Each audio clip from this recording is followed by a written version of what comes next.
Hello, everyone, and welcome to another episode of Study of X, the bi-weekly X-Men podcast where we discuss the Krakoan age of X-Men comics. I am your host, as always, Tim, and with me, as always, is Chris. You know how last episode I said I was really excited to get back to vampires and to see what they were doing?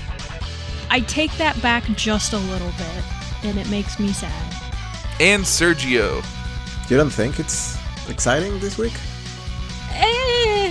It's exciting, but not... Is it like mid-exciting? Yes, thank you. I'm like trying to find a good way to put this, because it's still interesting. I just kind of wish this was in a different book. Mid-sighting. I thought these episodes, or these issues, were pretty interesting, actually. I think they're mostly fine. They're about what I would expect. Yeah.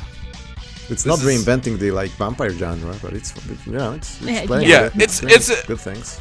Yeah, it's a vampire story in a Wolverine book. Yep. Yeah. I think coming off of Hellions again, I'm like, oh man, I love the banter there. I love how everybody's talking and acting, and it's kind of silly. And then we get over here, and I'm like, oh, right, we're still kind of serious and sad. And that's fair. Not Wolverine is very serious and sad. I would say a little grimdark. Yeah, there's an element grimdark. of being lonely and being in your feelings a lot. Yeah. Yes, quite a lot. And relying on people sometime, but they disappoint you in the end. And you're alone again.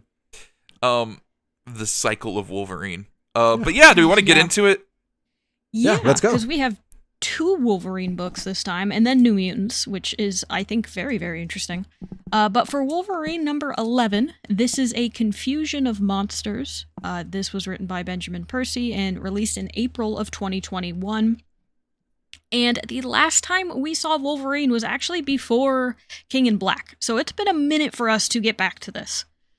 But we are picking up off the vampire trail as we cut to somewhere outside of Minneapolis, as we see that the vampire nation, led by Dracula, is still decimating small towns in northern Canada, putting all the bodies that they killed in trucks, driving them south of the border, and then leaving them in random places where the vampires in the truck can be found, wake up, and then spread vampirism.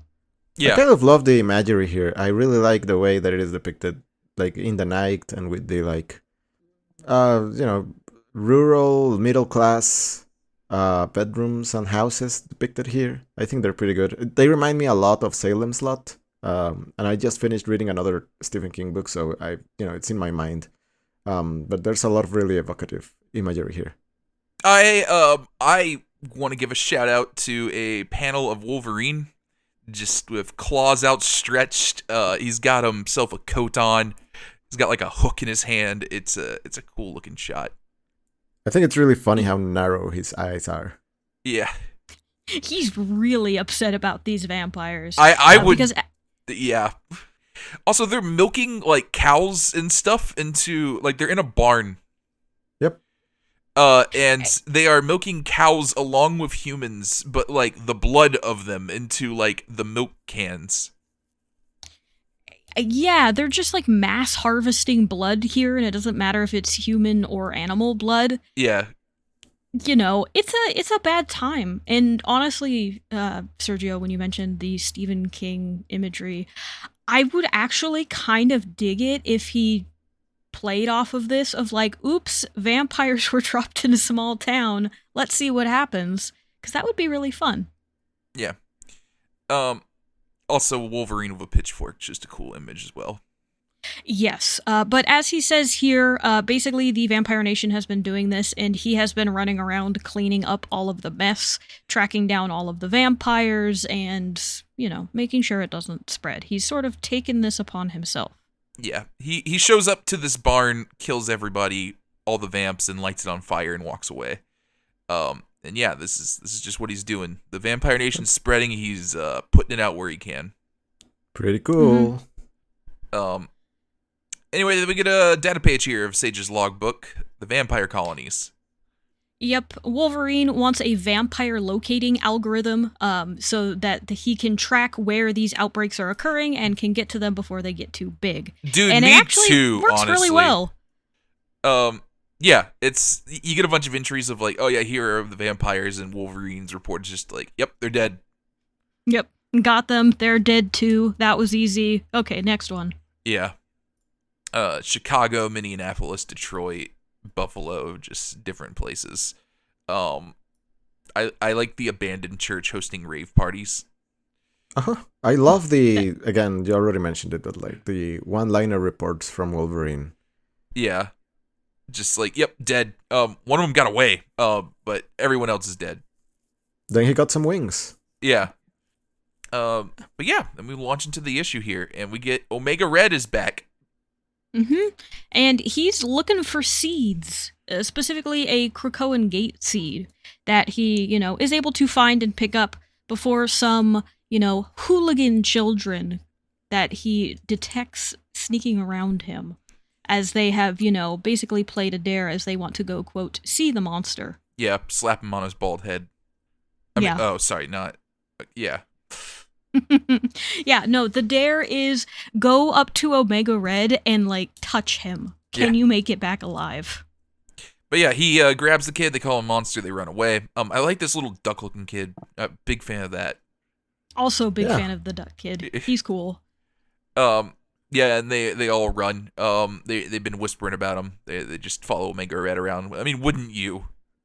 Yeah. And no love for Tentacle Forearms girl. Yeah. She's good. She's good. Yeah. Not bad. Hard to beat the duck kid though. Yeah. Those tentacles ain't doing much. Yeah. Yeah. But yeah, he comments that he is not a monster, but he is as he looks through a portal, and then we cut to Wolverine, Beast, and Sage gathered around a computer. Yep, as they note that Omega Red is officially off island, and as you remember last time, they got a carbonadium synthesizer that they found that was put in him from Dracula. They killed him, took it out, reprogrammed it so they could track him wherever he went, and then put it into a clone of Omega Red who does not know he died. Yeah. Did you have to, read through the previous issue to figure out what that thing was called, or did you just have it on the top of your head? I don't know if it's a good thing or not that I just remembered what it's called. That is, the important little doohickey in Omega Red lore, so it's not too out there, but that is very funny. Yeah. I'll give that one to you. It's not, but I'm also kind of proud and ashamed that it just kind of came to my mind immediately. And I'm the cardamanium synthesizer, like that. Yeah, that's the thing he needs. Oh, right. Goodness. Yeah. Anyway, Omega Red has planted a gate where he walks through in what looks to be just a cargo ship that is flying over parts of Ukraine. Yeah, Chernobyl specifically. Yes. Very specifically Chernobyl, which is very important, because as he busts through this gate that I assume he planted in a box and then shipped so he could walk through the gate in the middle of the plane, he jumps out of the plane, hoping that after going through the portal, nobody could track him and he would be able to free fall dive down to Chernobyl. Yeah, so he has correctly deduced that they're watching him, as they note as well, but has not deduced how, so he doesn't understand that this isn't actually, shaking them. Yeah. So yeah, jumps into Chernobyl, and this is where the Vampire Nation is. We didn't know this, did we? We did. It was mentioned briefly, or I brought it up, I'm not sure, but I still think it's really sick that the vampires are like, yeah, we'll just take Chernobyl because we can't die there. Yeah. Yeah. It's so cool. I hope no one walks through that portal. Yeah, that's not a good portal to be at. I hope not. Just ejects you over the sky. Uh-huh. And where is it going, too? When it gets to another destination, are they just going to look at the box and be like, huh, that's weird? But yeah, he lands, talks to some vampires, says, "Take me to your leader." They don't like that too much, but Omega Red just kind of kills them. Mm-hmm. Pretty easily, too. Yeah. And then Dracula shows up. Yep, with, a very correctly guessed read of Charles Xavier, where he says, "If there's anything Charles and I have in common, it's an understanding that true power is exclusionary." Yeah. Also, he has this blood clock thing on that they mentioned a couple of issues ago. I just think that's a cool touch. Mm-hmm. It's a cool touch. It's Dracula. You know, he's not copyrighted anymore. He's too old for that. Yeah. So here he is. Yeah. So, and again, this measure of surveillance has proven to work out well for them because Dracula tries to see if he's mind controlled, takes a look in his mind, and he's like, "Yeah, you're good. You're clear, man." Yep, pats him on the cheek and is like, "All right, let's go chat." Yeah, very seductive way to do this. Yes, yeah, I also got that. And interposed with this is, you know, Wolverine talking to Beast, saying, "Hey, remember, X-Force is supposed to be the CIA, so maybe we should question what you're doing, Beast." Yeah, it's Beast remarks that he's always questioning him, and Wolverine kind of fires back with, "Yeah, if nobody's questioning you, no one's gonna hold you accountable. I don't really want that." So yeah, Wolverine still just doing the best as far as this, like, hey, I don't know if we're up to good here. Which I feel like at this point, after, you know, a small nation was decimated because of your bioweapon, I feel like the answer to that is yes. Yeah. So I don't know why Wolverine is not, you know, questioning that. Although, no, they did know that Beast caused that, correct? Or have they not figured that out? I don't actually know. I don't know that they care. Yeah. That's true. There's a lot of talk as if they do care, but so far nobody's really done anything. And even here, like, Wolverine doesn't really have any power to, like, make him accountable. He's just talking. He's just kind of threats. So yeah, as we kind of get a look over the vampire nation here, Dracula kind of comments that instead of oil, this place runs on blood. And Omega Red is worried he's going to get burned. He notices that he's just like, he doesn't have the trust of the mutants and that this is going to backfire eventually. And Dracula offers him, or makes a suggestion to offer them something, like Russia. Which is a really interesting offer and hasn't really been something that they've touched on since very, very early on. I want to say it was early X-Force, where it's mentioned that, you know, Russia is very staunchly anti-Krakoa and has, you know, military guarding the gates. I'm fairly certain it was X-Force or it was Marauders, where Colossus comes through and he's... bit of it, yeah. Yeah, and Colossus comes through and he's heavily wounded from trying to save some mutant kids. Yep. Yeah, I think that's X-Force. Yeah, it was one of the two. It's been a while. But yeah, an interesting proposal from Dracula here. Yeah. We cut to a data page here, another Sage's logbook, The Head and the Fist. And it's Beast and Wolverine discussing what they're going to do about this whole Dracula thing. Yeah, so Beast has an idea. He wants to use a plant-based poison and use that and turn Wolverine essentially into a dirty bomb. They inject Wolverine with this altered plant DNA, give him to the vampires, and the vampires then die from drinking Wolverine. But, you know, that doesn't sound fun, so I think Logan is correct here in being like, hell no, I'm not going to do that. Yeah, wants to do more stabbing instead. Did we notice, and also, he wants to get Louise in on this, his friend that lives in Paris. Friend. Yeah, I didn't remember who this was. I had to look that up. Yeah, the night guard girl. Uh-huh. Did we catch kind of what ends up being the plan for the next issue here? I did, only because you pointed it out to me, and I agree it's very funny. They just do this. They make Wolverine a dirty bomb. Yep. Yes. Either way, Beast wins in the end. We'll kind of get to it, but yeah, we loop back around to Beast's plan. Yeah. But meanwhile at the Try it. No. Try it. No. Oh, come on. No. Vague church in Paris. That works too. It's very French. Yeah. But Wolverine is there waiting to meet up with Luis as he, you know, kind of mulls about everything that's going on in his very sad and edgy way. And we get this really funny scene of a mosquito coming and drinking his blood. He smashes the mosquito, but then the mosquito just heals itself because, of course, it does. It has Wolverine's blood in it now. Yeah. Yeah, I like them together. I like Wolverine's lady friend. They're cute.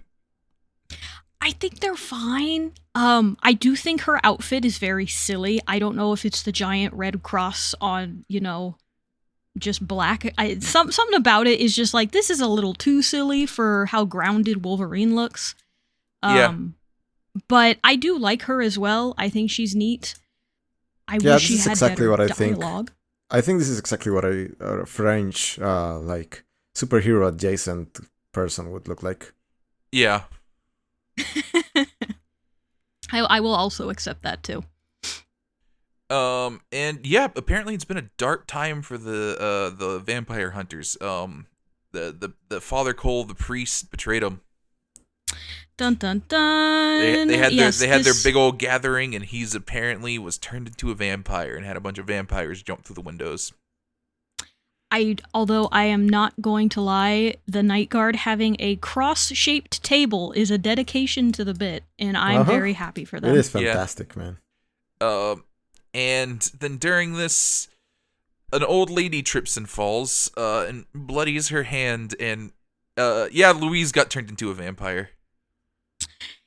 Yeah, she's kind of coy with it at first, and Wolverine's trying to pry out of her, like, hey, what happened? Okay, the Night Guard got attacked, but how did you guys get away? And so on and so forth.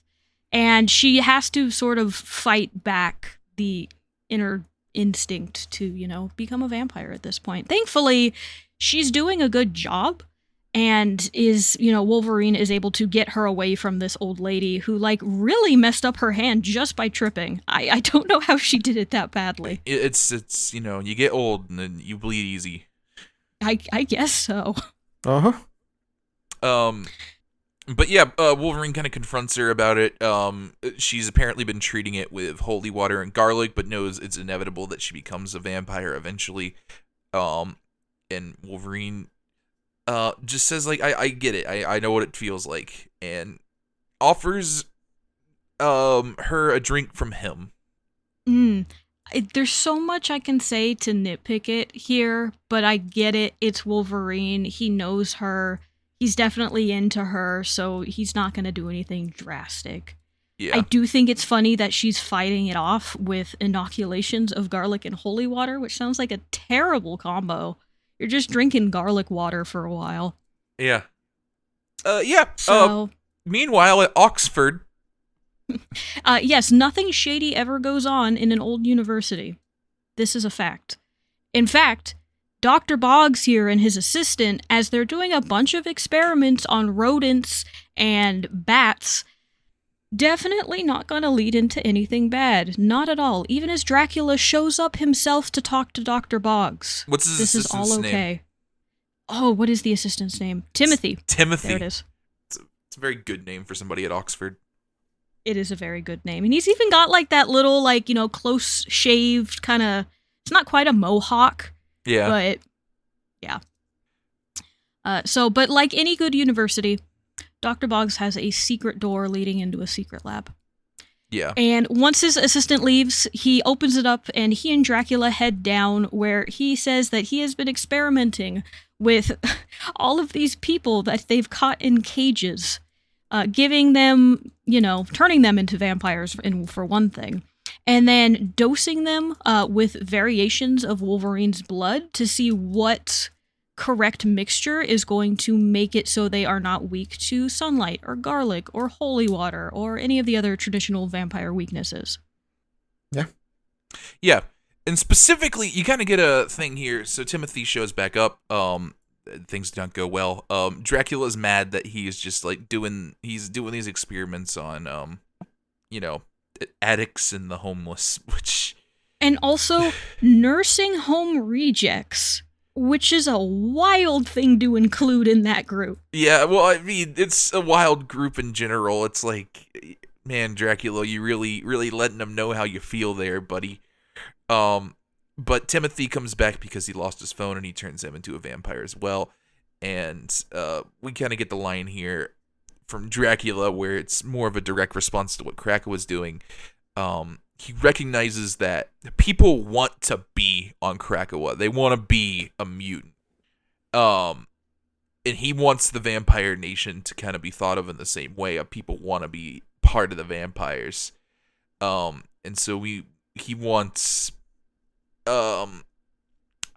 exclusivity is what he says. So it's a little racist, Dracula. Just a little. Yeah, but it is directly mirroring what Krakoa is doing, which, Yeah. And also he doesn't want to be a prisoner to the sunlight. Yeah, I do believe Dracula that he does want to get the same level of political clout as Krakoa, because obviously he's like, look, mutants were hated and now they're kind of tolerated and nobody bothers them. They should do that to us. Without, trying to grapple with the fact that, well, you drink people's blood. People don't become vampires not because of the, sunlight weakness part of it. It's mostly the killing people part of it. Well, I don't think it's really this desire to be accepted as much as it's a desire for, like, that kind of soft power that Krakoa has at the moment. Of, like, people want to be them. Yes. I think it's a little bit of both. People want to be them, but also people don't mess with them. Like, there has been people messing with Krakoa, but for by and large, countries are just like, sure, you do you. Yeah. Yeah. I'd be a vampire. If any vampires listening to this, I'm down. Yeah, I'd go to Chernobyl. Mm-hmm. Same. Honestly, things are bad enough. You're telling me I can live during my favorite time of day, which is the night? I'm down. Sign me up. Yeah, let's do it. Come on. Right here, We're right? Gonna become the first vampire-only podcast. Yeah. Mm-hmm. Just right here in the neck. I'm just holding it out. But yeah, we kind of get an overview here of the X-Force kind of working at the point, as Dracula says that, yeah, he's got some top men working on it. We're gonna get Wolverine's blood here.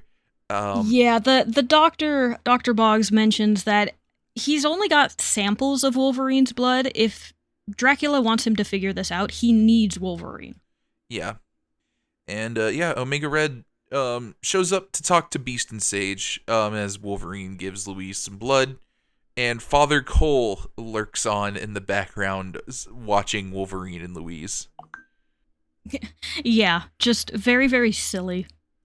I don't know. There's the thing is, and I always get this way with stuff Ben Percy writes, but there's some really cool ideas and stuff I would really love to explore and see more, like Wolverine and his lady friend who's now trying not to become a vampire, and like there's like a fun little buddy cop thing you could do there for like an issue or two. I just don't totally care for it here, and I don't know why. I don't know if it's because it's just going so fast, or I'm just not a fan of the style, but, we are going to be wrapping this up in the next issue. Yeah. Let's get into that. Yeah, so for the last one, Wolverine number 12, titled Penumbra, this one released in May of 2021, and we're opening up here back with Louise and Wolverine as the two of them have a moment together as they sit atop, this has to be a famous building, and I didn't look up what it's called. French architecture. Yes, we're gonna go with that. Very French architecture building. That's Notre Dame, I'm pretty sure. Oh, is it? Okay, well, there you go. Is it part of it? I think it's the facade. I think it's like the entrance. That's what Notre Dame looks like. Let me Google this. How cultured. This is pre-burn. Yeah, that's the Notre Dame. Okay.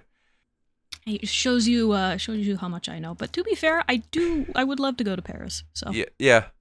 One day. We are uncultured swine, except when it comes to X-Men, I guess. Yes, carbonadium synthesizer. I got you there. Yeah. Mm-hmm. But yeah, we're kind of just overlooking Paris as we talk here. I like this little bit here with Louise just holding up her fingers and putting the Eiffel Tower in between them. she mentions it in the context of like, oh yeah, I just want to pluck it right into my own heart, but it's something you would do when you're from that perspective, and I just think it's a cool shot. Mm-hmm. Sure. Yeah, it's a fun little shot. We're, again, though, in the very sad moment, because she has dedicated her life to killing the thing that she now is. Yeah. And she's kind of encourages Wolverine just to kill her, and he's like, no, you know, just deal with it for a little bit longer. We're gonna go kill some vampires. Just suck it up for a little while. Yeah. And sometimes monsters are good. Also, we gotta fight Father Cole right now. Yeah, monsters are good when you can fight other monsters. Yeah. Anyway, the X-Force evidence log. Yes. So for this one, this is collected after the fact. It is the journal or notes of Dr. James Boggs. It's detailing his science of trying to understand how Wolverine's crazy blood works.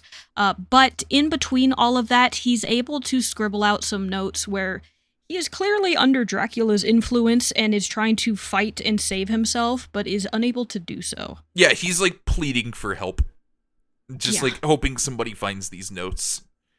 Yeah, because he realizes what he's doing and also realizes he can't stop. Yeah, he's become a monster. He's can hear Dracula's voice in his ears all the time. Like this is just who he is now. Yeah. I'd still be a vampire. I don't know. Dracula's voice in my head doesn't sound like the best deal because he's super old and is probably really like a crotchety old man. Yeah, I mean, but you probably just complain about everything. I will eventually become a crotchety old man if I stay a vampire long enough, so like it's chill. I guess. Sure. I don't know. We're gonna get another option for vampirism, and I might just go with that one. All right. So that's okay. We can have our differing opinions. But anyway, rooftop battle. Yeah. It's like 4 pages of this.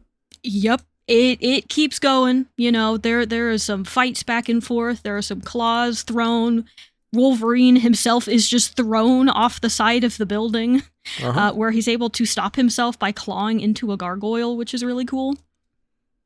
Yeah. But, you know, being left alone, Father Cole is able to, not quite sneak, but like force his way into Luisa's mind, because she is now becoming a vampire, and is like, hey, you hear Dracula, I hear Dracula, we're the same, but hey, if you help us to get Wolverine, that'll look really good. Why don't you help us? Wolverine shows up again here and says, I need to just fully quote this. Notre Dame translates to Our Lady, and Our Lady ain't happy. He says before impaling Father Cole with a giant wooden cross he carried up there. That's such a terrible one-liner. It's a terrible one-liner. Oh, it's awful. I love it. Like, this is the one part I actually super love, because that's something Wolverine has done in every issue of his, is give a really bad one-liner before, like, killing someone. It is so bad. Yeah, it's so bad. like shamefully bad, but like, yeah, I'm kind of here for it. Because you can see this shot in a movie. Yeah. That's the other thing, of like cut to Wolverine with the really long dialogue and then just stabs him as all the bats fly away. So yeah, anyway, fight over, we cut back to Oxford University. Timothy is in a cage and is not happy. He's not doing well at all. No. Gosh, he looks terrible. His hair has lost some of its, frizz and everything. He's really pale. Dracula won't stop whispering him sweet nothings. Yeah. It's just bad. Dr. Boggs wants to cure him. It doesn't seem to be going super well. And then Omega Red shows up. Thankfully, to pretty much save Dr. Boggs' life, as his assistant was going to definitely grab him. Yeah. But Omega Red, good guy? Question mark? Yeah, he talks to Boggs here, and he's just like, yeah, so, Dracula's gonna kill you. And he's like, yeah, I kind of got that. And he's here, and he has to serve him. He agreed to help because he was a coward, but now he really wants to save Timothy. And Omega Red's like, what if you could do both? Betray him as well as helping Timothy. Yeah. I wonder what that will be. Meanwhile, back at the armory. I do like seeing Forge's armory every now and again, just because of the weird stuff in there. There's a bunch of stuff in here from X-Force. Makes sense because Percy's writing both. But it is fun to see the mech again and the underwater little scuba suits. Yeah. Yeah, I love those. I like Wolverine here just like playing with a gun. Like Forge is just like, yeah, check this thing out, man. Look. Look at how cool this is. It's fun. Again, we always point out the like, wow, they did something completely different last time, but Luis is here. She's on Krakoa. Wolverine even went to ask Dr. Reyes if there was anything she could do to fix Luis from the vampirism, and there's not. Yeah. But she puts a force field over her, and Forge remarks that it's a constructed sunblock biosuit lined with a porous bone marrow that helps generate blood cells. It slows her need to feed. Hey, remember how we've talked about how Omega Red needs this really specific device so he just doesn't die horrifically? Yeah. What if we just gave him something like that so he doesn't die horribly? Well, I mean, we could do that, but Beast specifically said we should not do that. You know, I think Beast maybe just needs to stop a little bit. Also, UV lace sword. I like how just cool. None of it looks very different. No. It's her usual suit, but there's like some extra like texture on it and everything. Yeah. It's cool. I'm not gonna lie, it's really sick. She has a cool she has a cool like plant helmet now. Yeah, they literally gave her a suit to be like, you can just be a normal person again. Yeah. Hey, all of your vampirism problems, you can't go in the sun, you need to drink blood, all of this stuff. Now we'll slap a suit on you and you're good to go. Shout outs to like Wolverine for just like really gassing up Forge during all this. That is good. Good guy Forge is actually doing some good stuff here. Yeah, Wolverine's just yeah, man, you did good work. Yeah, good job, buddy. I'm just like, why? This is not universal. I understand why it's not universal, but it's not universal. Yeah. But yeah, Wolverine and Louise are gonna go kill a hive in Berlin. You know, just a romantic getaway. Yeah, killing vampires. But gets a call of reporting to the point. So yeah, they go back. Wolverine calls themselves Shady. As, you know, again, in case you forgot in between last issue and this one, that X-Force is the mutant CIA. So maybe Louise should not come here because she's, you know, compromised. And Wolverine just says, who cares? Yeah. Come on. Yeah, Wolverine shows up. Omega Red's here. And is, you know, the two of them, not really the two of them, it's mostly just Wolverine is ready to throw down. Yeah, he's just like, this is the dude we've been doing surveillance on for the past couple of days. Yeah. But before he can throw down, Beast says, like, oh, he's got a proposal. And Wolverine accuses him of lying before he can even talk. And Omega Red just quickly fires back with, the vampire nation owns me. This is not giving them Russia. This is not giving them Russia, Omega Red. No, it's not. He very quickly decided, no, I'd rather sell out Dracula than give them Russia. Which I'm very curious to know why. And what his thought process is on that one, because that is a very calculated decision to do that. Yeah, I mean, like, maybe he just, like, also really did not want to be under the thumb of the vampires anymore, which also fair. I also think it's that. I think he just does not care for that. And it's known that he has more strong ties to Russia in his birthplace than anything else. So that's not that crazy. I would just love to kind of know what's going on behind the scenes, because we have our other Russian villain who is out there somewhere with X-Force. He's not the painter. Oh my gosh, what is his name? The man with the peacock tattoo. No, there's the man with the peacock tattoo. But it's Mikhail Rasputin? Yeah. It's Colossus's brother, Mikhail. Yes. Yeah, so he's still out there, you know, doing stuff. Yeah. So, like, there's several different Russian connections going on. Yeah. Yeah. I think Wolverine's missing the forest for the trees here. He should be pointing his finger at Beast, not at Omega Red. Yeah. Yeah, but his anger's definitely getting the better of him here. Yeah. By Yeah, a he's long definitely on the shot. back foot here because then he's the one who's being unreasonable when, it's Beast who he was just talking to earlier about questioning his actions and, the length that his secret organization is willing to go to achieve their goals. And now he's got here the perfect proof, except he's being like completely unreasonable about it. So he's not going to like be able to make his point here. Yeah, and to be fair, Wolverine backs down real quick. The Vampire Nation owns me was a pretty strong opening line for Wolverine, apparently. So like he sheaths his claws like almost immediately upon hearing this. Yeah, he's been fighting vampires so much, and he understands that they want him. Yeah. So he's definitely interested to see more of what's going on. Yeah. So Omega Red's like, oh yeah, the Vampire Nation wants you. So what if we give them you? And he's like, have you ever heard of a dirty bomb? And Beast is. And Beast got so excited. Yeah. I really want to know if like Beast told Omega Red this idea and then was like, okay, but you pitch it because I tried to pitch it. And he didn't like it too much. Yeah, just doing the thing in the meeting where you're like, hey, I know if I say it, they're going to say no, but if you say it, maybe. So that one's fun. I do think that's very funny that it did end up wrapping around to being, Beast was right in the end. Yeah, we just did it anyway. So yeah, the catacombs of Paris a few days later. Vampires are having a nice little drink.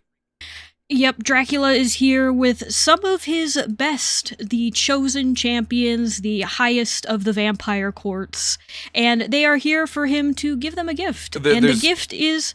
There's a guy wearing a top hat. I need to point him out.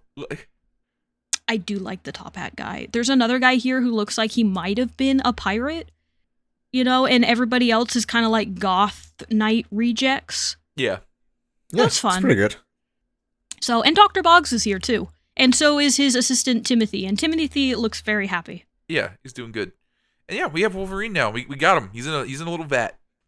He's in a tube. He is in a tube. Yeah, we got a bunch of blood clots under him. Like we're just pumping the blood in. We're good to go. And, as we've already spoiled it and should be pretty obvious, it's a trap. The Wolverine here is actually somewhat of an empty clone that they hatched from one of the eggs on Krakoa. They gave him enough sentience to where he can live and breathe, but that's it. This is all sorts of fucked up.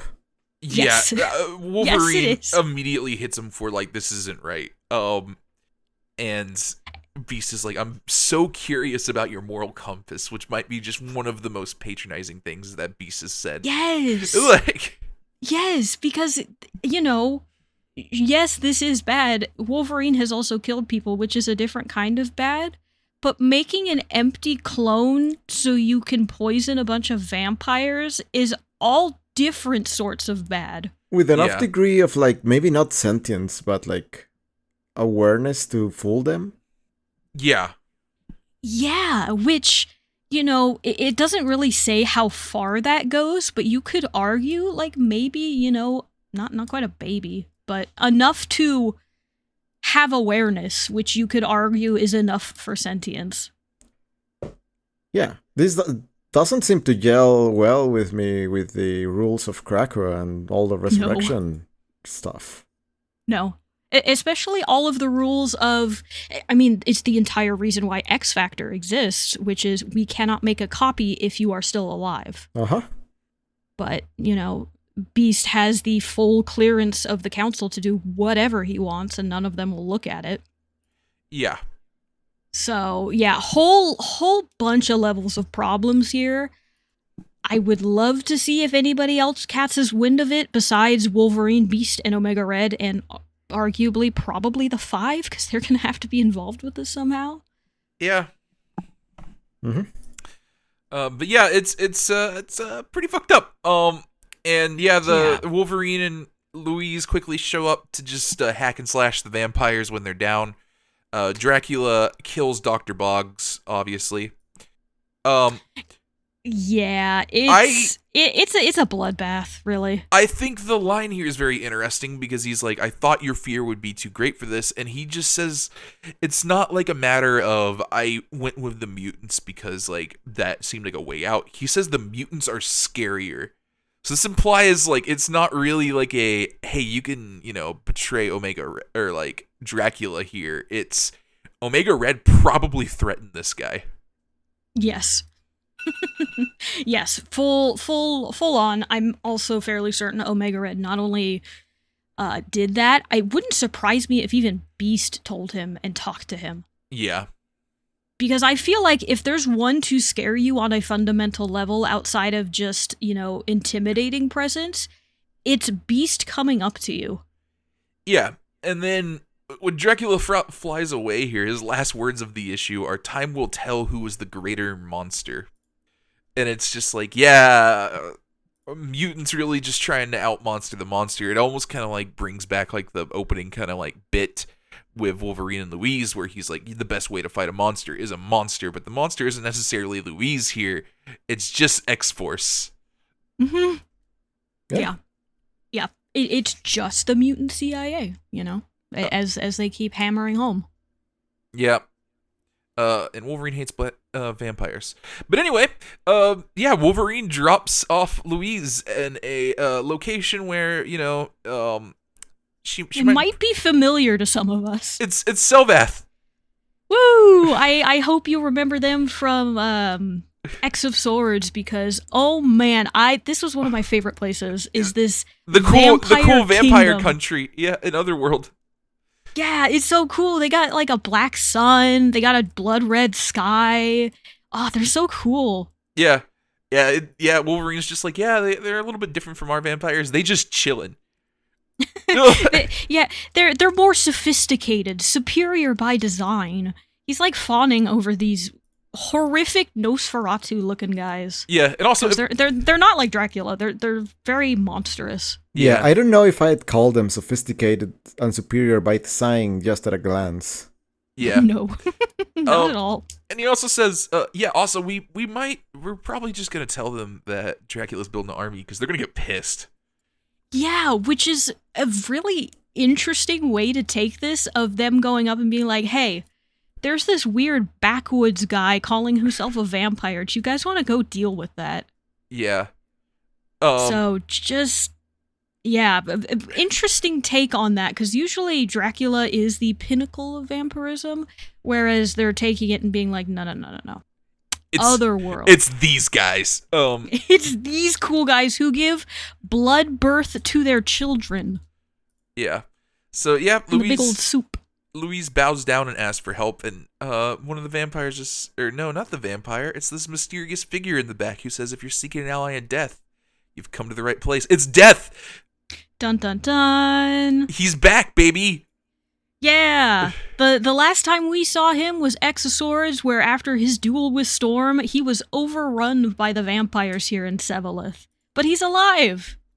Yeah, I like the... He's made friends. Yeah, and that's where our issue ends. I like the implication of this a lot, actually. That's a cool hook. I'm really happy he's still alive. Yeah. I really like him. He's got a cool design, but I just like him as a character. So I'm very happy he's still here. And I agree with you, it's a really good hook. Like, I really want to read the next one to see what the heck he's doing alive, and also what he's going to do to help. Yeah. It's going to be Death versus Dracula. It's going to be cool. Yeah. Dracula has no chance. None. Yeah, probably. Should we move on to New Mutants? Yes, we should. Yes, and as it usually is very interesting. So for New Mutants number 18, Homecoming, this is written by Vida Ayala and came out in May of 2021. And we're opening up on another new little location on Krakoa called the Singing Falls, where Karma and Danny sit beside each other as Danny uses her powers to bring forth Tran, who is stuck in Karma's body. So the two can have a conversation outside of Otherworld. Yeah. And she is able to catch him up where, she explains not only kind of what's going on, but that everybody has tried to separate the two of them so they can both have their own bodies, and it's just not working. So Karma has come to the conclusion that there's only one way to fix this, and that's for her to die. Yeah. And her brother even, notes, we might not, we might stay this way, even if you do die. Mm-hmm. So, you might just be dying for no reason. That's kind of insane. And he's like, yeah, Karma just kind of fires back with, yeah, but, Crack was a promise for us. It's for second chances. You deserve that too. And yeah, he just says thank you, and we're gonna go do that.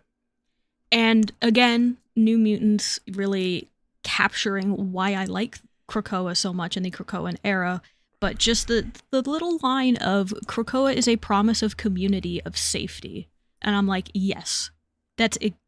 There's a lot to Krakoa. We just got done talking about X-Force and its whole problems, but the day-to-day for the normal mutants there is so much better. So much better than what they had. Yeah. Our next data page here is a psychic rescue report with failure in parentheses of just the psychics doing various things, trying to get them separated, as well as Magic using her soul sword. Professor X kind of noting that this should be possible to separate them, but it might not be, and she is aware of that. I don't really like this data page much. I feel like it's just kind of is repeating what we have just kind of been told. Yeah, I was about to say it's kind of a restatement of everything that's said. Yeah, just before. Mm-hmm. Yeah, it's fine. There's been a bunch of these. I feel like this is a trend with data pages lately. There's a lot of showing in writing what was just said, except in another style, kind of as an after action report kind of thing. Yeah, which I don't hate, but they were, I think, the least exciting of the data pages. Yeah, it's fine. Yeah. Mm-hmm. I agree. Yeah. We're at Crucible. We got a cool looking crowd. I love how this crowd is drawn here. Yes, I do too. They're not hyper detailed, but there's enough to be like, oh, there's armor, there's the New Mutant kids, there's Magic, there's the twins, there's Cosmar and everybody else. Yeah. Dupe's there, strong guys there. It's cool. I like Warlock. Our MC Silver Samurai's here to just talk about the Crucible. I hope he, sits down and writes a little script and tries to refine it every time, because he does very well here. Yeah, he's a great ring announcer. But because Karma is here to fight for Tran, who cannot fight for himself, both of them have agreed not to use their powers and instead just use simple weapons. Meaning Karma has a sword and Danny has a bow and arrow. And yeah, that's horrific, actually. It's kind of sick. Yeah, we are going to do battle to the death with weapons. Yeah, not with our mutant powers. Yeah. I don't think bow and arrow is a really great choice for the pit. Battle to the death. Yeah, in a pit, the pit specifically, yeah. Yeah, Crucible, whatever, yeah. Which kind of says something, because Danny does really well. Yeah.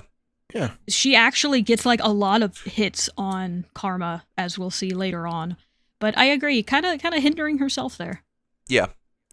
But yeah, we fight, and as we're doing that, we kind of see the the Anoli, Rainboy, Cosmar, No Girl group.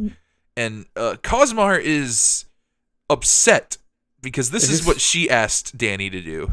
Yeah. She's having a rough one. I don't know why she's even here. They should have brought her. Yeah. Yeah, this is one of those where it's maybe we should have done something else, but I can also see it being, no, I have to go see this. Yeah. And it just makes me feel really bad for her. This whole thing is just really messed up. Every time we go to the Crucible, I'm like, this is kind of wrong. But wow, it makes it even worse when you just watch Cosmar here suffer, because this is what she wants so badly. She wants to die so badly. Yeah. Yeah. We interrupt this here with Gabby, who is going to go have a conversation with Warpath. And in a really nice way. And I kind of like this as a payoff to the data pages we've been getting for Warpath's inner journal as he's been trying to figure out himself. Because Gabby here is going to go up to him in the middle of this and say, hey, I have a theoretical problem that I need your advice on, theoretically. Yeah. And she goes to essentially explain what she's going through with Cosmar and that group, where she wants to help her friends, but isn't really sure how to do it, and wants to make sure they're okay. Yeah. And he's like, okay, I'll play along, sure. Hypothetically, in this problem, trust your gut. Yeah. He's like, yeah, you got this. Yeah, you've gone through a lot yourself. You've come out of it the other side, stronger, and you are who you are because of it. So, trust your instincts on this. Yeah, Gabby's almost surprised by this, and yeah, Warpath just kind of like hammers home, like, yeah, no, like I think you got this. Like you got a good head on your shoulders, kid. Yes, and he does also the very, very good and responsible thing to do. This is also good advice. If a kid comes to you and, confides in you, is like, hey, what do I do? You tell him, trust yourself. Thank you for coming to me. But also, do you need my help? And do you want someone to back you up? Yes or no? And then you respect whatever their answer is. Yeah. I also just need to point this out. In the background of one of these scenes is the Terror Twins. Did we notice Maxine and Manon? Yes. Yeah. They're here. Yeah. Still around. I hope they're not causing more problems. I hope they aren't either. Also, there is a just to rewind a little bit. There's a note here where Warpath also mentions, "Hey, why aren't you talking to her sister?" And apparently, Gabby is a little bit not on the outs with Laura, but doesn't really want to bother her, and she's kind of had a lot on her mind. It's coming out of the vault. Yeah, figuring out that you had a relationship with someone for at least 100+ years and you don't remember it. That's a lot. That's a lot. But yeah, she says she's good, she's got it, she just wants to help her friends. Warpath's like, okay, but if you need help, I got you. And yeah, that's the end of this interaction. Yeah, and kind of 2 panels here of Cosmar and the crew finally agreeing to leave, and they do. So the two kind of leave together at the same time. So clearly indicating, okay, that's going to go somewhere else. Yeah. But meanwhile, back at the fight, Danny is correctly clocking that Karma is holding back in this fight. And Karma does admit it. She's like, yeah, I am, not into this. I am hesitating. Because why am I dying for my brother when he tried to kill me? And this is what led to this entire problem. Yeah. And yeah, Karma just kind of pushes past that, says like, yeah, I'm not dealing with that anymore, and cuts through Danny's bow and arrow, and it seems like we're entering a new stage of the fight. And Wolfsbane also walks away from the Crucible around this time. I don't blame her. Even with the assurance of resurrection, I don't know if you could watch 2 of your best friends fight each other to the death. Well, I don't even know if it's like that as much as like I think that there's something a little bit up with Wolfsbane right now. Oh, also that. Yeah, also that. I mean, the last time we saw her, she is still grieving over the fact that her son is alive and she still hasn't found him. So she's got her own level of grief to go through. Yeah. Meanwhile, our little group of Cosmar and friends have approached the body farm.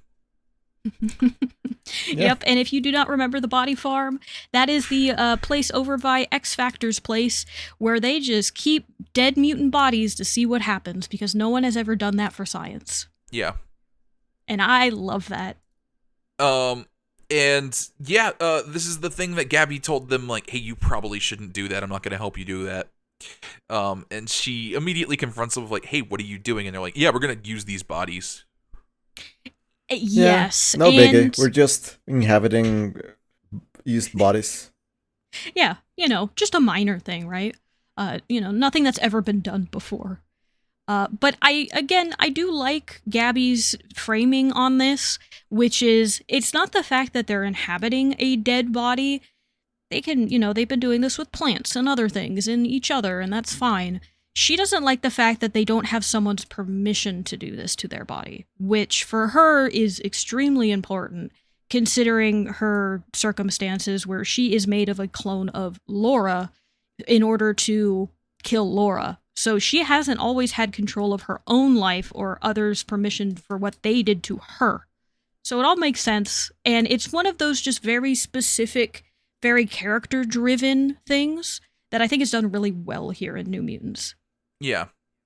And also, like, she really doesn't trust Shadow King. She's like, this guy is lying to you. He's using you. I don't know what he's doing, but it's not good. But Cosmar fires back of like, you don't know what it's like. Like, look at No Girl. She is a brain in a jar. She doesn't want to be a brain in a jar. But they won't let her not be a brain in a jar. And like, that kind of goes for all of them. Which she's not wrong. That's the other thing, is like they're both kind of correct here. You know, not when it comes to body swapping with another person's body without their permission. But, you know, Cosmar's right.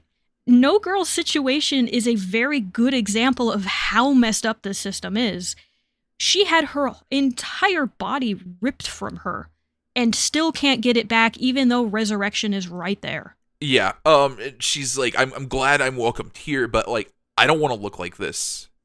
And like, Anoli and Rainboy kind of feel the same way of like, we've accepted who we are, but like, I don't want to like be like this all the time. Rainboy's like, yeah, I kind of want to just be solid. Yeah. And again, Gabby just kind of fires back. Like, she hears all this, but also says like, yeah, but like, I really like, the Shadow King is like not good business though. Yeah, there's a different way to do this, and like, yeah, you should probably explore your powers and like figure out how to be comfortable, but not with that guy. Yeah. And yeah, and we've kind of reached an impasse here where they're just like, why don't you just mind your own business at this point? And Wolfsbane walks in.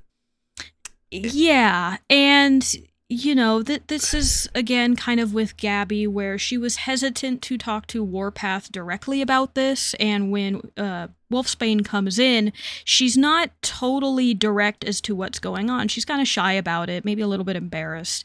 And so the others are able to fill in the gap and say, yeah, Gabby's bothering us. Yeah, and Wolfsbane's like, yeah, let's go over here and hear your concerns. And yeah, meanwhile, back at the fight.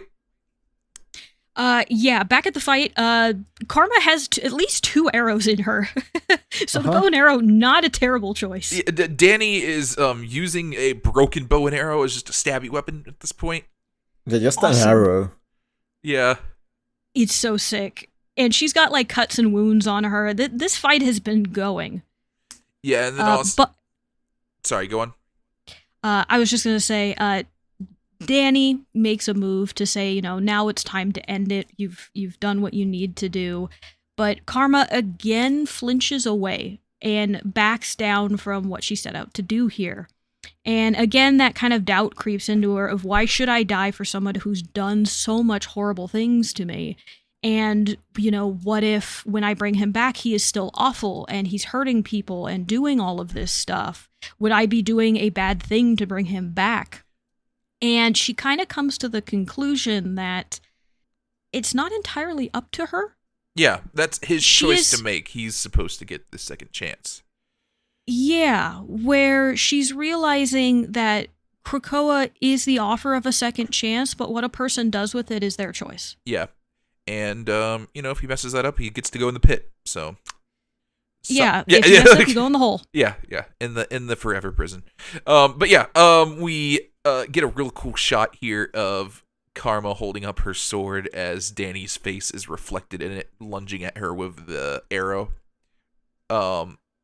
She cries out something in Korean, and we do the cool little double slice as the fun anime double slice.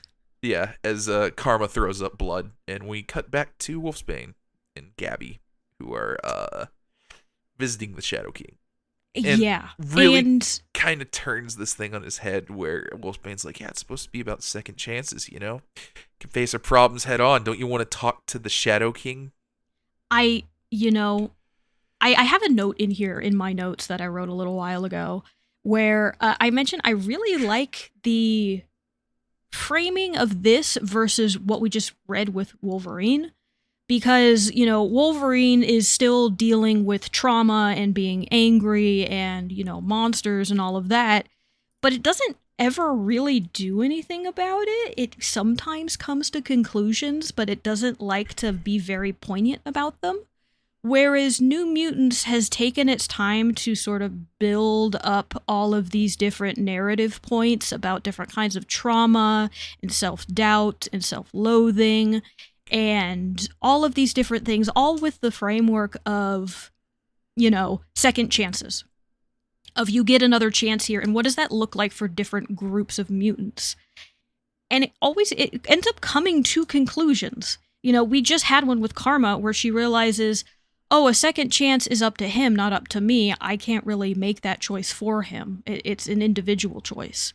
And we're now probably going to see it play out here with the Shadow King of, okay, what does a second chance look like for a villain who people just implicitly don't trust? Is he being honest? Is he not being honest? And having Wolfsbane be the bridge between that, I think is a really good choice. Because, one, Gabby would not have done it at all on her own. So having someone she trusts be like, hey, he and I were, we fought each other in the past. They were New Mutants and the Shadow King are known enemies of each other. So the fact that she is saying, give him a chance, maybe he did turn a new leaf. This is sketchy. It's extremely sketchy. That's the thing. It's extremely sketchy. But Wolfsbane shows up, says, "All right, here we are. He's got a right to hear your concerns," and then says bye and walks away. Yeah, I think I read this completely differently, where the way the Shadow King has been portrayed so far is like unambiguously evil, and unambiguously like as a grooming kind of yes. role.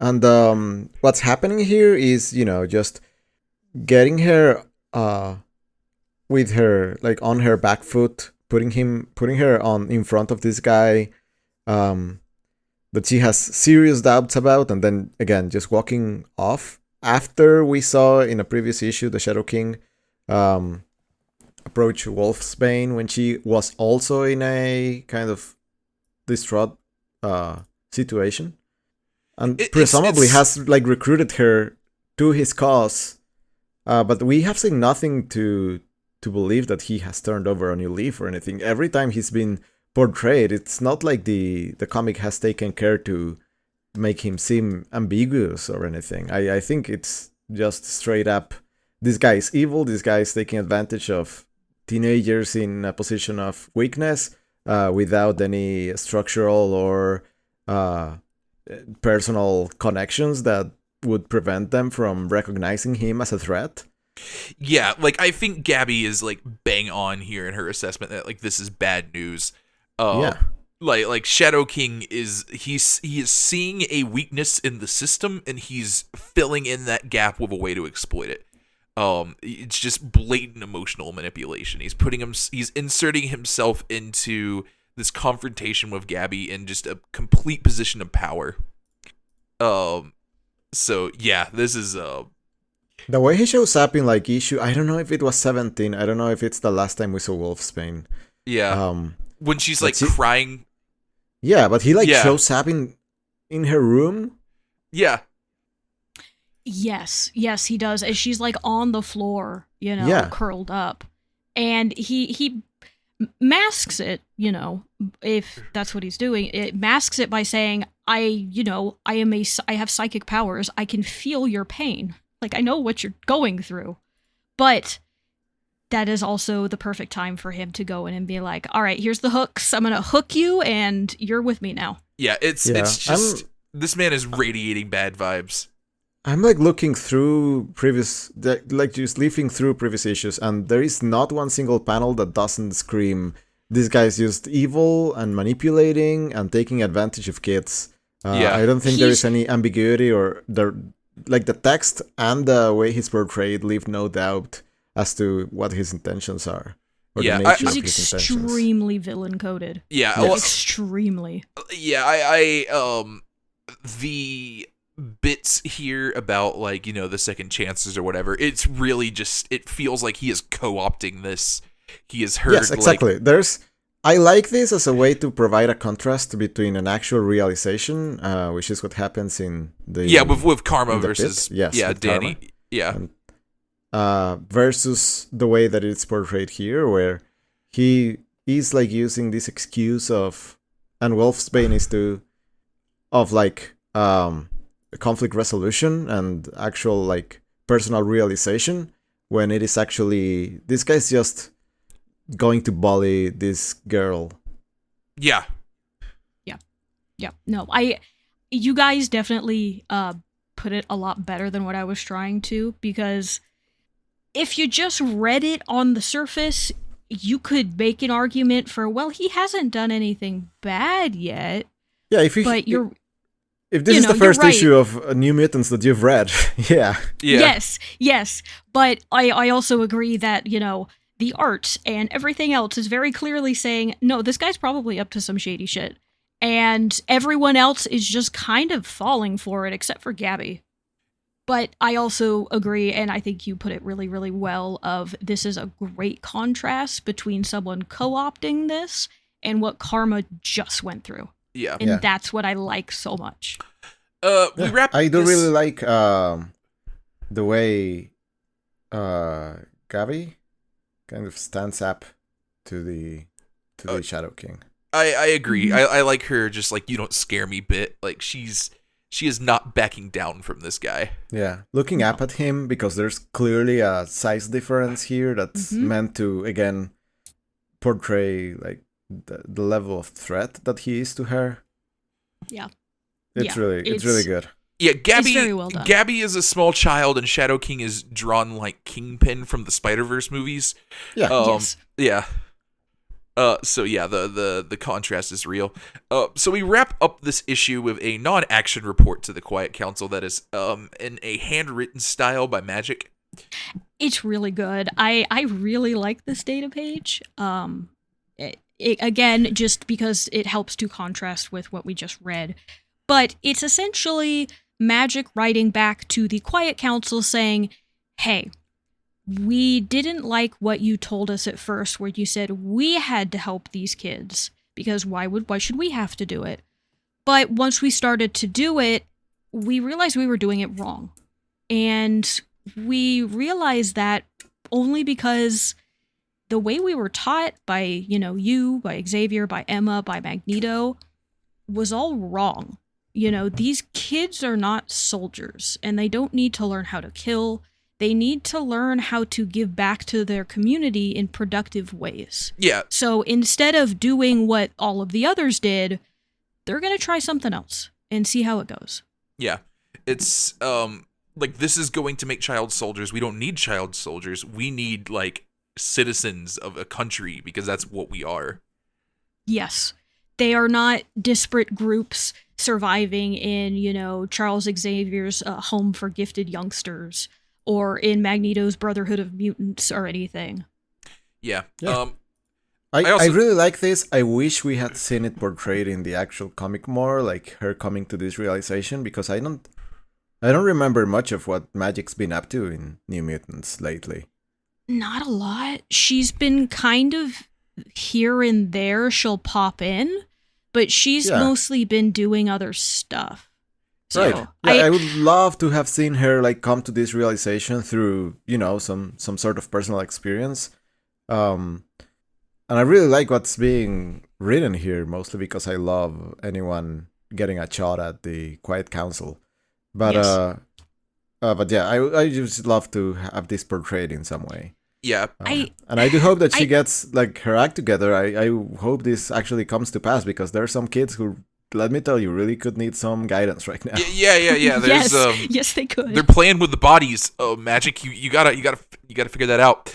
They're playing Go Tag Omega Red and Don't Die. Yeah, they're slapping the bald head of Omega Red.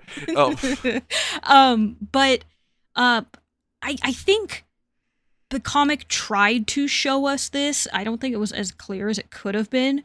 When it came to that little side plot of the teenage mutants going where the young kids were and like ruining their home and their treehouse and everything, and then Magic went in, beat all of them up, and then made them go and fix it. I think that's trying to imply like, oh, we just know how to answer things with violence instead of actually helping one another. Maybe that's a problem. But again, I think it could have been a little better if that was the intention. I also just a shout out here to this data page. I enjoy this kind of style of handwritten, especially because Magic struggles to spell words, so it's a lot of crossing stuff out and writing it again. She tries to spell, I think, efficiently like twice before getting it right. Yes. Yeah, I also really like that. I think it's cute. Anyway, we didn't quite actually. I lied. We didn't really wrap it up. We have 2 more pages. I can't believe you lied to me. I know. Danny holds Karma as she dies in her arms. Yeah, just, hey, here's this wonderful little data page where we can feel a little better of like, maybe this nation won't turn into a mutant supremacist, horrific, nation. But no, we need to go back to, the Crucible. Danny killing Karma. Yeah, it's kind of a good moment. We flip to the next page. She wakes up. She's hatched. Storm is like, "Hey, you're back." And we all chant for Karma. We do the whole we got to chant the mutant's name thing. We haven't busted this out since House of X. As the new mutants gather around her, happy. We don't really see Tran, but just the way this has gone, we just got to. I think the assumption here is it worked. Yeah. Yeah, I also get that vibe is that it worked. So Warlock's I'm all happy. Inflatable tube man here. Yeah. Magic is, overly excited. Everybody's here for her. I like it. I'm glad they brought back the whole Storm thing because I really liked that in House and Powers of X. So yeah. I'm glad that weird ritual is still here. Do you think she does it for everyone? Maybe it's an opt-out kind of thing. Yeah. Maybe. Imagine you're set to be resurrected, but you get the day that like Storm is on vacation and you just get someone else. I'd be sad. Yeah. Does it for today? Yeah. That does it for today. Those are our issues. Wolverine is that's Wolverine, all right. Yeah. Yep. Yeah, I enjoyed all 3 of these. I really like New Mutants. I've done so since the beginning. I think the not so new now approach to what the comic's about is a lot of fun and really stands out from the rest of the offering as far as X-Men go. Yeah, Wolverine's alright. Wolverine's doing his own thing. I think that's probably the best I could say about it is he's just doing his own thing. It's interesting, and I would love to know if Percy was ever asked, the question of why he decided to go some directions he did, because there's a lot you could play around with Krakoa. So I'm kind of surprised he's just, like, oh, there's vampires in the US and Canada. And also, we should go to Ukraine and maybe deal with that. Yeah. So, but yeah, no, New Mutants, great. I'm learning to really, really love this comic as we keep reading it. I kick myself that I didn't read it as it came out because, man, I have fallen in love with New Mutants a lot. It's so good. I love seeing the little, not quite slice of life stuff. Yeah, it's good. It's also consistently very pretty. Yes. So next time, we are going back to S.W.O.R.D with issue number 5 before returning to X Factor for the first time in a while for issues number 7 and 8. Yeah, and exciting. It's been a while for S.W.O.R.D too. Last time we talked about S.W.O.R.D was during King in Black. Yeah. So been a minute for both of them, but excited to get back for both. S.W.O.R.D's doing some cool stuff. Hopefully, now that we're out of King in Black, and then X Factor is X Factor, and I think they're all lovely. Yeah, I'm very curious to see where S.W.O.R.D goes next. Yeah, we will see. But yeah, that's going to be our episode. Do we want to do any plugs? I can do a few. Only US plugs, though. We don't have any UK plugs, unfortunately. Or the ones from our fun little place in Iceland. Nuke? I apologize. It's Greenland. Nuke. Greenland. You got switcherooed by the whole. I did get switcherooed. The oldest I'm trick sorry. in the book, Chris. The oldest trick in the book. Now I'm uninvited to Nuke, and I'm sad. I'm sorry. But I'll still do some plugs. Okay. So, if you have listened this far, thank you so much for listening. If you could give us a review on your podcasting app of choice, that would be great. It helps us find other people who want to tag along for this journey and get into, if you ask my humble opinion, one of the best eras of X-Men comics. Just don't tell anyone. Except for this podcast. You can tell them about the podcast, just not that, Krakoa is actually the best era of X-Men comics. Anyway, if you would like to send us a question, a comment, maybe a little joke, you can do so at studyofx@gmail.com, and Tim might just read it here on the podcast. If you are looking for this podcast on social media to keep up to date with our reading order, images from the comics themselves, and maybe some few tidbits here and there, you can find us on Blue Sky and on Tumblr. On both, it is Study of X, and they, both have the same thing. If you are looking for us individually on social media, you can find me at Soniques, that is SAWNEEKS, on Blue Sky. Don't post too much there, just kind of things here and there. I've been kind of busy. But I do have an account there. And if you are looking for Sergio to ask him where he would hang out if he was in the New Mutants comic, Sergio, where can they find you to ask such a question? I'm just at a garden doing science. Nice. Okay. Good science? Bad science? It's science. Science. Okay. I think that's good. Would it pass an ethics board? There are no ethics boards around here. That doesn't really matter. Even better. All right. Well, maybe also if they have questions about making an ethics board, they can reach out to you. And Tim, if they are looking for you to invite you to Paris so you can see all of these vampire locations in real life, where can they find you to invite you? Yeah, I'm at Oxford University doing some science. Do you No, have a it would not secret pass room? an ethics board. Ooh, okay. That was going to be one of my questions. Thank you for answering that. You're welcome. No, we're not going to tell anybody. That's okay. This is a confidential podcast. Thank you. You're welcome. I hope you have fun in your secret room that definitely does not exist, if anyone asks. Yes, it does not. You're right. That's correct. It's not here. Perfect. Wonderful. But all right. I think that's it for today. I hope you all had some fun and enjoyed listening and reading along with us. Until next time, mutants. Bye. Bye.